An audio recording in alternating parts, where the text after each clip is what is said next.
Halo on PC. Halo on PC. Halo on PC. Halo on PC. Halo on PC. Halo on PC. Halo on PC. It's shit. Don't get me wrong, it's also amazing, but it's also shit. Let me elaborate. This week saw the release of Halo, the Master Chief Collection onto Steam and the Windows 10 store. Or this shady website that uses a version of the Union flag that's been out of date for 200 years. It's really up to you where you get it. Game. Currently with the Master Chief Collection you can only play Halo Reach, but eventually this will be updated to include Halo 1, 2, 3, ODST and 4. These games are being ported from their original Xbox release to the PC by 343 Industries, who are also the developers behind Halos 4 and 5. So they're certainly qualified. And quite frankly, I've not been this excited to find out I could do something on my computer since... porn! I've been anticipating this release since it was announced, so let's see what it's actually like. Part 1, the good. These games coming to PC is absolutely a godsend. Very simply, you've got all the benefits of being able to play Halo, which is good, because it's Halo, with all of the usual associated perks of playing a game on PC, like being able to play on a mouse and keyboard, being able to achieve a higher performance than you could on the Xbox if your PC is as good as mine, which shouldn't be too hard for your PC, and the ability to play online games without having to renew your Xbox Live membership every fucking year. Buying the full collection of Halo games on PC now costs less than this, and that's an amount you only have to pay once. And while Halo Reach is the only game that they've released so far, it runs beautifully. Not only does it run exceptionally well for a port to the PC, it runs exceptionally well, period. The controls feel more responsive than any other online multiplayer experience I've played in recent years. There is no ping. And while in some of the footage I'm showing you, the game may seem to drop a few frames here and there, this isn't something I experienced while playing. This is OBS, which I'm using to record my screen, shitting the bed, and I don't know how to fix it. The game is staggeringly well optimized, so the frames dropping is a result of my incompetence rather than the incompetence of 343. The vast, immense, immeasurable incompetence of 343. But yes, the game runs very well. As well as the game performing really well, you also get all of the maps from Halo Reach for free, including all of the maps that used to only be available as paid DLC, meaning I finally get to play those maps. Hooray! And that's the good. And the good is pretty good. If the concept of Halo on PC appeals to you, I would 100% recommend this, in spite of everything I'm about to talk about. Part 2. 343 is called 343 because that's the number of brain cells all of their developers have to share between them. When you're in-game, it's basically the same old game it used to be, but 343 have done away with every other part of the game that isn't literally just the gameplay, and replaced it with new systems that they've created just for this. They've created new interfaces and new menus for everything from matchmaking to customizing your Spartan. They've replaced the old systems by which you would level up and progress with new ones. They've changed how a lot of the matchmaking actually works, etc, etc, etc. And now you may be asking something along the lines of, okay, Jay, how badly can you really fuck up a menu though? And I'm asking that as well. How badly can you fuck this up, 343? All the bits of this experience that 343 haven't designed are really good, and all the bits that they have are entirely incompetent. My first exposure to this incompetence was just after I bought the game. I wanted to play with a few friends. Between the 6 of us, it took us an hour to figure out how to get us all into the same lobby. At first, we thought we were just failing to figure it out. We felt like absolute boomers. It was disgusting. But eventually we realized it was actually the game's fault. When we invited friends to the game, the invites just wouldn't send for no reason. And as I mentioned, it took us an hour to actually get us all in the same lobby. Now, this was a new release on launch day. It's reasonable to expect some bugs, but this wasn't the end of it. This isn't the only time I've experienced the game just not working as intended. Sometimes you'll encounter buttons that just don't do anything when you click them, despite the fact that they should, that's why they're there, to do something when you click them. And sometimes you'll also encounter a button that's missing. I encountered this a couple of times on the screen where you customize your armor. Buttons going for a little wander and not being where they're supposed to be isn't ideal. While navigating the game's menus, particularly when just exiting a game, it freezes fairly regularly. This freezing will sometimes result in you being booted from the lobby you were in, which can suck extra hard because, as I already mentioned, the invites don't always work, so you can just get stuck outside of the game that you want to be in. Now, this isn't a super frequent thing, and if you do get stuck, you can always just go into matchmaking and find a game with some strangers if you really want to play. Let's talk about the matchmaking. Usually, if you go into matchmaking, you'll find a game fairly quickly. But this isn't always the case, as sometimes you'll be waiting for up to 10 minutes. Bear in mind, this has been happening since launch day. Now, this didn't happen on the more popular game modes, but games having incredibly long queues for anything on launch day is not a good sign. This is paired with a new system that 343 introduced, which kicks idle players automatically. Yes, I know, kick J, get your memes out now. Kicking idle players from matchmaking is a great way to prevent your game being ruined by having someone AFK on your team. However, the only reason I even know about the system in the first place is because it's not been working properly. Their idle player detection is incredibly oversensitive. A lot of the time, the wait in between two games is long enough for the game to decide that you're idle and then boot you from the lobby that you're in. So let's say you've spent a little while queuing up for a game, the players finally start loading in, and then, oh, you've been kicked out of the game because you weren't waggling your mouse randomly. And as a result, 343 have decided that you're now AFK. Yeah, this is not a well-designed system. But Jay, it's a new release, and they're probably gonna fix it eventually. Yeah, okay. It's still bad now.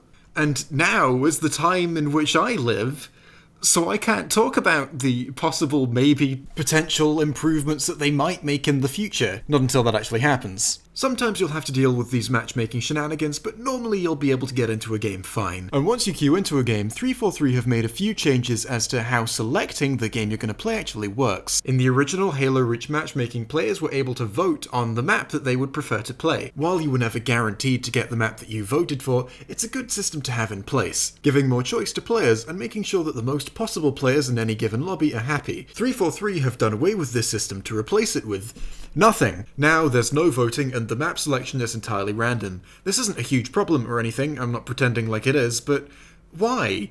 Why remove functionality from the previous game? When you actually get into your randomly selected game, I have already mentioned that it runs great. However, that doesn't mean that in-game you won't be affected by 343's incompetence. All of the bits that they were able to copy and paste over from the original game work great, but things that they've actually had to change, like for example key bindings, since you're now playing with a keyboard and mouse rather than controller, don't work quite so well. For example, crouching is a bit broken. In the original game you could press a button and you'd crouch.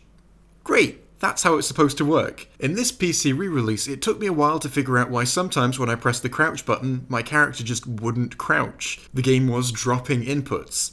Well, it turns out that in this version, for no reason that I can figure out, you're not allowed to crouch while you're moving. If you want to crouch, you have to stop moving, then crouch, and then carry on moving again while crouched. You can't start crouching while in motion. Since this isn't how it used to work in the original game, the only conclusion I can draw from this is that it's a mistake. That the game lacks polish to such an extent that the controls just don't work in all of the situations that they're supposed to. And on the off chance that this was a deliberate decision, that's fucking stupid. All this achieves is taking away the player's control over their character. This problem is incredibly easy to notice. I noticed it in my first couple of games.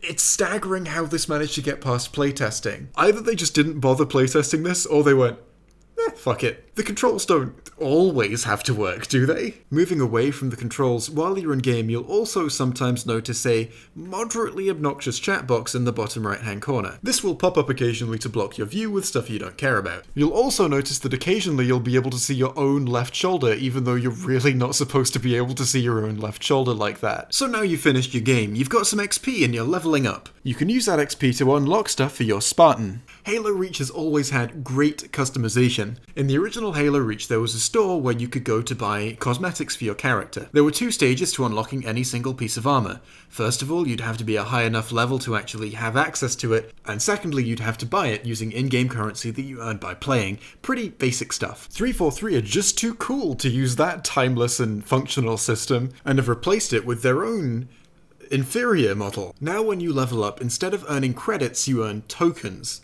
Each token that you earn can be used to buy 1 piece of armor. Pretty straightforward stuff so far. But instead of there being a shop where you can choose something and then buy that thing with your token, instead, you're not given any choice at all on what you'd like to spend your tokens on. You have to unlock everything in a preset order. Would you like to buy this helmet? Well, first you have to buy this chest plate, and this chest plate, and this helmet, and this tiny little add-on for the default helmet, which since you've already unlocked a load of helmets that aren't the default helmet, chances are you probably don't want. You've got to unlock this chest plate, and so on and so on and so on and so on, and it's all pointless. Players can't just save up to get the cosmetic items that they want, they have to buy everything in a preset order for no real reason. I'd also like to point out that the tokens are literally pointless. The tokens act as a middleman when there is no middleman required.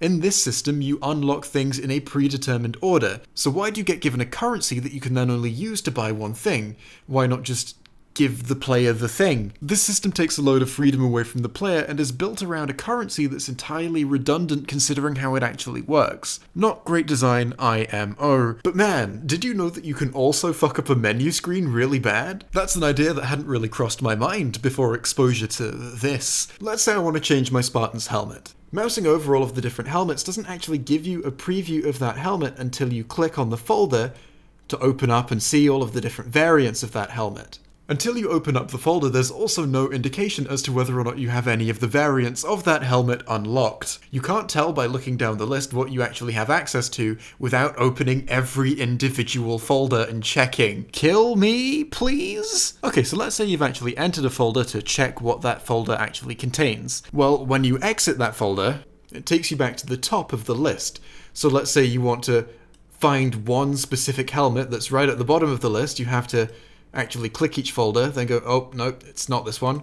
Then try to remember your spot, and, oh, hang on, which one was it I was looking at? This is terrible. Whose idea was this? Just make it so that it shows which helmet it is when you mouse over the folder, and then when you open the folder, then you can show the different variants of that helmet. You know, like how it used to work 10 years ago? This menu in its current state seems like it's been designed to be as inconvenient to navigate as possible, and it would be such a simple thing to fix. Most of the menus in the game are broken in some way like this. Basic functionality has been stripped away from the original, and you're left with something that feels like it was rushed to meet the release deadline. Hey, that's a cool helmet. Do you want to see what it looks like from other angles? Maybe even what it looks like from behind? Man, I sure do love finding out what things look like from behind. Well then, fuck you. You're not allowed to rotate your Spartan in the customization screen to look at the armor from other angles anymore.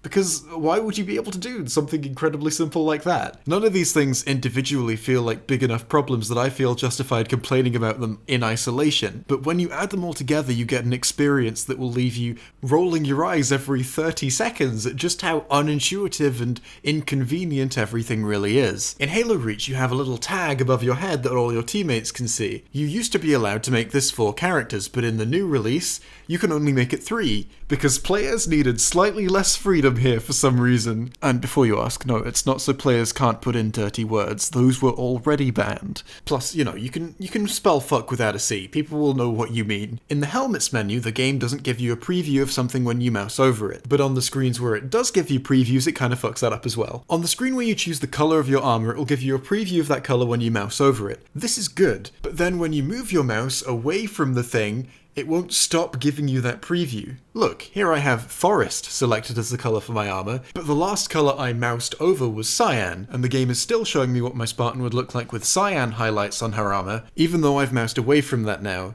This is really inconvenient. Let me demonstrate. Let's say I want to see what my Spartan looks like with white highlights and teal armour. No, that's not... No. No, white highlights... White highlights, teal, no.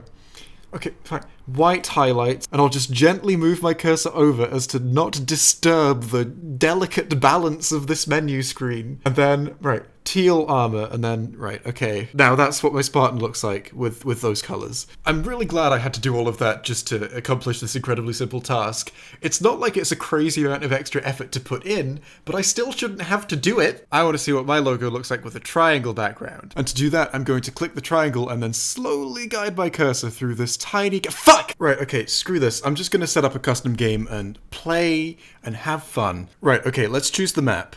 I don't like these ones. Let's have a look at the map. No, I want to click the arrow. No, the arrow! Okay.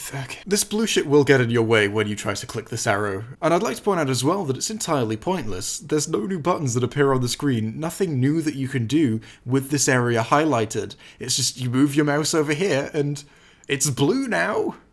cool. These are the kinds of issues that keep emerging the longer I play this game, and the game is phenomenal. It always will be. But these issues I've highlighted today, and other issues like them, are making it really annoying to play. Halo is a fantastic series of games, it's just unfortunate that on PC I have to wade through 343's incompetence to get at them. Hopefully now you understand what I mean when I say that Halo on PC is amazing, but also garbage. Because, yeah, it can be both. These amazing games I've loved for nearly a decade now are on PC, and that's amazing. But 343 have managed to mess up very, very simple things. Things that really should not be this broken on the release of a game. But that's all I have for you today. I hope you've enjoyed listening to my incoherent ramblings. And goodbye.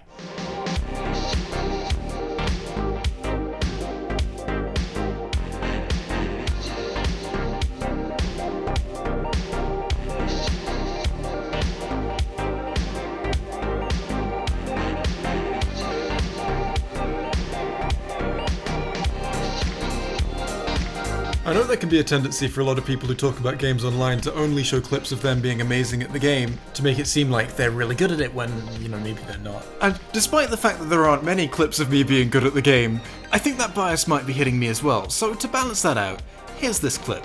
I would just like to remind you that the frames dropping is not something I experienced while playing the game. There we go.